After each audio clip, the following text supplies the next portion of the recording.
Hey guys, welcome back to the cabin. Been 4 months since we've been here. Yep. And winter was not kind to this place. The cabin is fine. That's the good news. The bad news, last December, we hired a gentleman to come to our woods here at the cabin with a forestry mulcher and clean a lot of the pines. We had a lot of pines that were just knocked down, dead, Yep.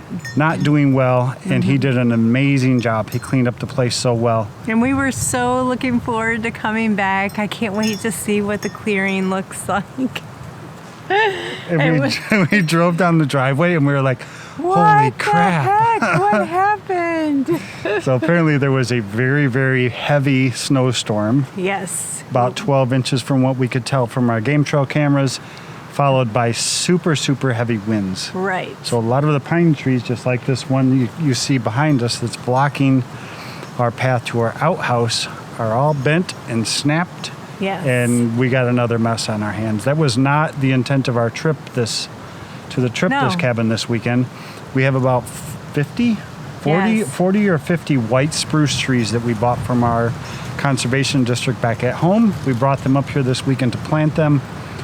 We are going to do that with you guys on this video, but we do need to do a little bit of cleanup first just so we can plant. Right. So we're going to get back to work. We got the fire going over there. Right. That was a mess. So we didn't plan on having to burn a lot. So we needed to get that burn taken care of so we can burn all this now that we're cutting out. It was just I told him this was not part of the plan. Not at all. But we're going to deal with it, and we'll take you guys along with us on our day, what's the left of the day today, and then we'll continue this tomorrow on the same video. Sounds good. See you guys chopping down trees. All right.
So these are our white spruces that we bought from our local conservation district. I don't remember if it was 40 or 50, but the price of them was like $1 each or something like that. Something like that. They were crazy cheap. We need to pull them all out just to... Yeah. This is what they look like. They came bare root, and we just couldn't get up here right away to plant them, so I just sprinkled some potting mix in there and watered it decently just to keep them okay till we got up here to plant them. Yep, and we're going to plant probably 4 of them around our outhouse just to try to give it some more shelter. That way there's not just like an outhouse here on our property. Kind of block it in a little bit. It used to be blocked in more than it is now. Yeah. But a lot of those pine trees have died, or we purposely cut them down because they were in rough shape. Yeah. This is our planting tool of choice today. I think it's a 2-inch auger. I probably should have brought my 3-inch or my 4-inch if I have a 4. We were going to bring a shovel, and then we were going to bring like a pickaxe that we could use like the wide part of the blade, kind of like if you've ever seen the forestry service plant their trees. They basically like whack and stick a hole in the ground, bend it, and they open it like a crack like this, and then they shove the sapling down in there and then close it back up. You think those are bigger than a sapling? Yeah, probably. So we thought, I don't feel like digging with a shovel. We're gonna auger them all We fell in love with white spruces, which are native to Michigan. Just down the way, we go on a walk to, maybe you've seen it in some of our previous video where Todd does a lot of fishing. We call it the sand dune. And there is a beautiful section of white spruces that line the ridge line there. And they are just stunning. They're quite slow growing. So we were just joking, like, you think we'll see these all fold out, what, 20, 30 years? Probably. I said, well, it'll be for our generations to come that we're doing this for. But they are so beautiful. They're like, to me, almost the epitome of a Michigan Christmas tree. I don't know that they're ever sold as Christmas trees, but they sure are pretty.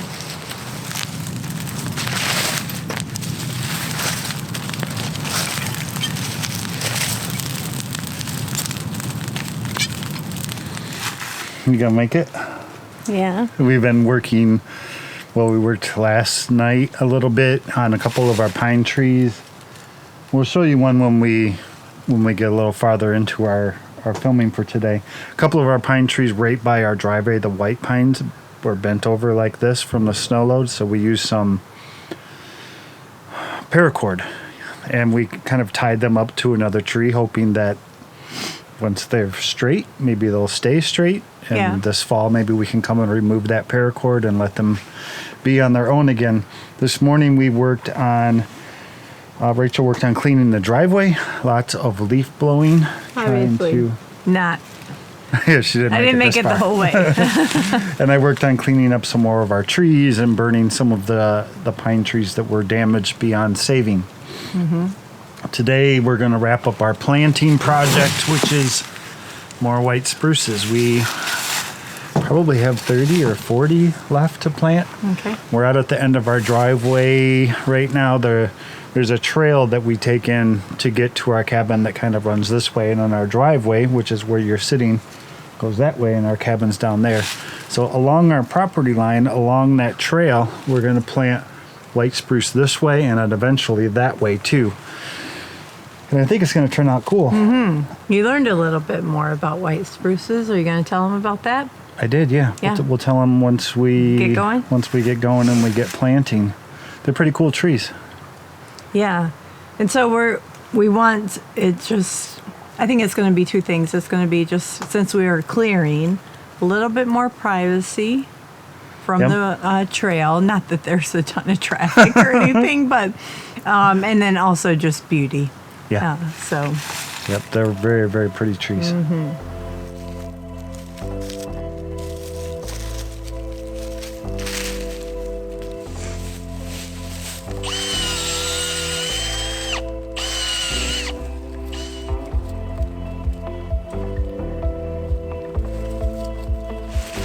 While we were having lunch, I did some research on white spruces, and they are considered a medium to fast growing tree. I did not know that.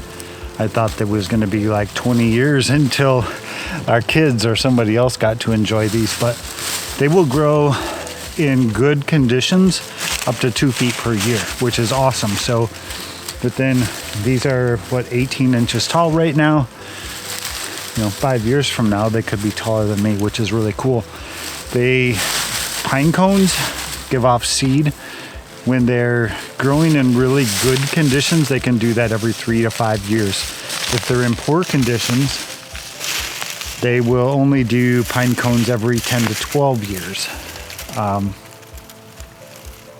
I think our soil here is good conditions for them. It's well-draining soil, it's sandy, it's loamy, it's full of life because it's the bottom of a forest floor. But I don't think we're going to have enough sun, which is part of the reason we're planting them along the trail. You can see the trail runs this way. The sun comes up this direction, and this main trail right here gets a lot of sunlight. So we're hoping right here about 9 feet off the trail, and then we're doing about 9 feet apart all the way down our property line. I think should give some pretty good conditions for them.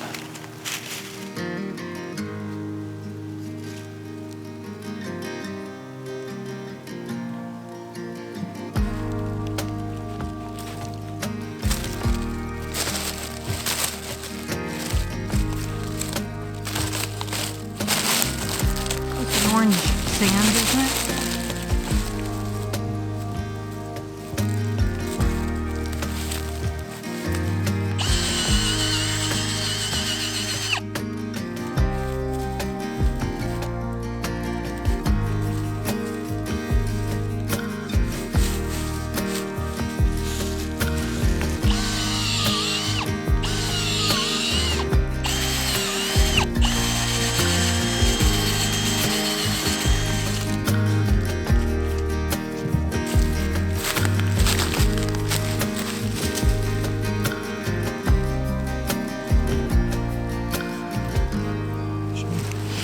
Look what Todd just found. It's a teeny tiny hummingbird nest. Itty bitty, like 3 fingers wide, an inch deep. So stinking cute. It's like needlecraft. Cute.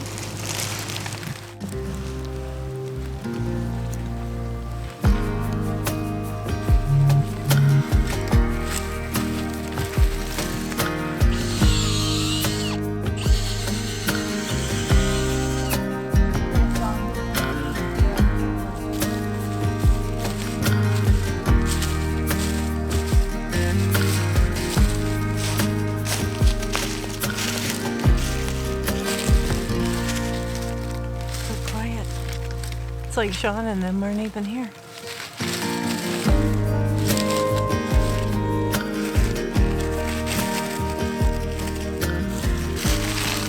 Okay, so this is actually the last one we can fit. We're at the property line and a big oak right next to it. Hopefully they like their friends with each other. And I think we got a lot left, Todd. So have to find fun spots for them. Maybe some of them will even go home with us.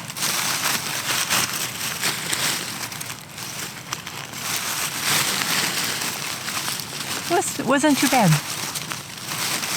You guys have probably seen me. I shove my fingers down in it, and you just don't want a lot of air voids around your roots. So just plug that soil in there. All right. That's it. We're done. Thank you guys so much for coming to the cabin with us this weekend. We had a blast. We did a lot of work. Some of it was planned. Some of it really wasn't planned. We thought it'd be cool to kind of show you guys the trail. We've talked about the trail from the road to the cabin in quite a few videos in the past, and how in winter it becomes impassable and how long it takes. It takes us about 25 minutes to get from the road to the cabin. So we thought it'd be cool to kind of show you guys what that trail actually looks like. And if you stick around to the end of the video, there's a little bonus clip for you guys.